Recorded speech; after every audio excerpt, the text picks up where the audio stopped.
Jesus is our champion. Welcome to another Turn to Burn episode where we assist males to crush maliteracy, some people say effeminacy, and aspire to domestic excellence. We do this through podcasts, poetry, online courses, and books. Welcome to another episode, and today we're talking about the topic Jesus is our champion, and we're talking about this from Daniel 7, verses 13 to 14, and we're looking at this general topic of Jesus as the Son of Man. Daniel 7:13 to 14, let's read from the King James Version. Daniel 7:13 says, I saw in the night visions, and behold, one like the Son of Man came with the clouds of heaven, and came to the Ancient of Days, and they brought him near before him. Verse 14. And there was given him dominion, and glory, and a kingdom, that all people, nations, and languages should serve him. His dominion is an everlasting dominion, which shall not pass away, and his kingdom that which shall not be destroyed. So that's Daniel 7:13 to 14. And we're making the point that Jesus is our champion. The term Son of Man seems a preferred title for Jesus of Nazareth throughout St. Matthew's Gospel. You can see Matthew 8:20, Matthew 16:13, Matthew 25:31 as examples of Jesus referring to himself as the Son of Man. Matthew is written to appeal mainly to Hebrews, and the Hebrews would appreciate the connection to Daniel 7:13 to 14 of a human champion that ascends to divinity with global power and authority. Many see Jesus' use of the Son of Man title solely as a divine power claim by Jesus to Daniel 7:13 to 14. However, Jesus is doing more than claim a divine title. In Hebrew, son means champion, successor, and defender of a family name, and an inheritance. In this title, Jesus of Nazareth assumes responsibility for humanity, including our darkness, as this darkness disqualifies humanity from our inheritance. Jeremiah 5:25, Galatians 5:21. The missions, goals, purposes of humans remain beyond our reach because of sins and darkness.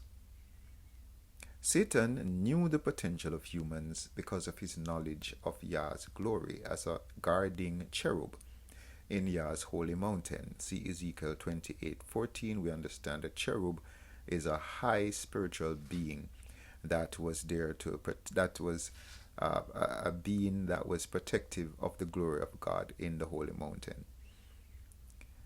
If humans were given divine image, they would do a divine mission on earth, which would release Isaiah 64 verse 4, a blessing beyond human comprehension, and that would leave no room for satanic invasion, as per Habakkuk 2 verse 14.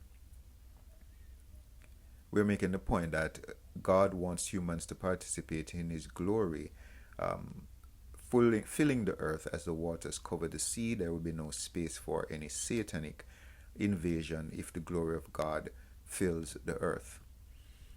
Satan wants to leave room for himself on earth by introducing sin, so humans pursue our own self-made missions. See Genesis 11:4, Isaiah 53:6, and not the divine mission of Genesis 1 verse 28, replenish the earth, subdue it, and have dominion. From the entertainment system, military, education, political, financial, environmental, to religious realms, messianic humans have allowed sin to detour us from the divine image and purpose and leave those world systems wide open to darkness. Satan has accepted room in every human system and has dominated these systems for eons, and cannot allow the messianic world order to assume our rightful space, that is, replenish and subdue the earth. As humans make space for Satan in our lives, we remove space for Jesus. However, Jesus made no room for Satan in his life, see John 14:30. And this is what caused his resurrection. No space was found for Satan in heaven, Revelation 12:8. And so he wants to ensure there is no space found for humans on earth, as his goal was for human extinction, as per John 10 verse 10.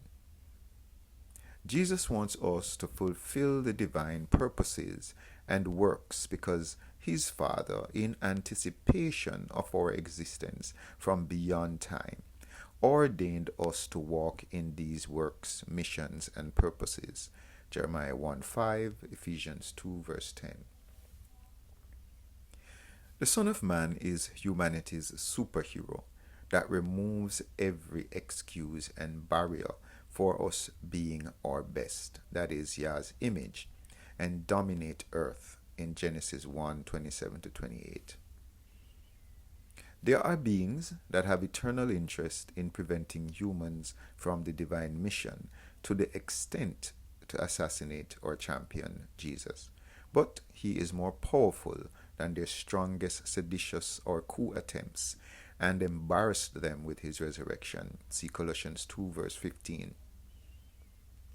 Jesus' resurrection as the champion, Son of Man, champion mortal, showed that all humans that trust and hand over their eternity to Yahweh's Godhead will similarly accomplish their mission in 2 Timothy 4:7-8, John 19:30, and receive a good resurrection from Daniel 12:2, John 11:25, as citizens of humanity 2.0.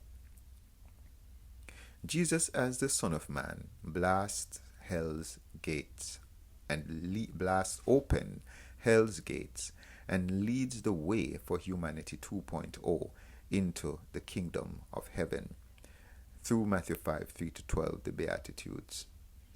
So we make this simple point today that as the Son of Man, Jesus is our champion. He is the one that addresses sin and death through his life and his resurrection, and allows us to accomplish the purposes that God wants us to accomplish in our lives, and take space from the enemy. It is through Jesus as the Son of Man that we are able to participate in God's glory filling the earth. We're grateful that you've come to the end of another Turn to Burn podcast. We encourage you to leave your comments in the comments section on YouTube. Please share this with a friend that is also interested in manliness development and people who have an interest in strong men in their homes. So why rob God and this world of you and your family? And until next time, be nuclear.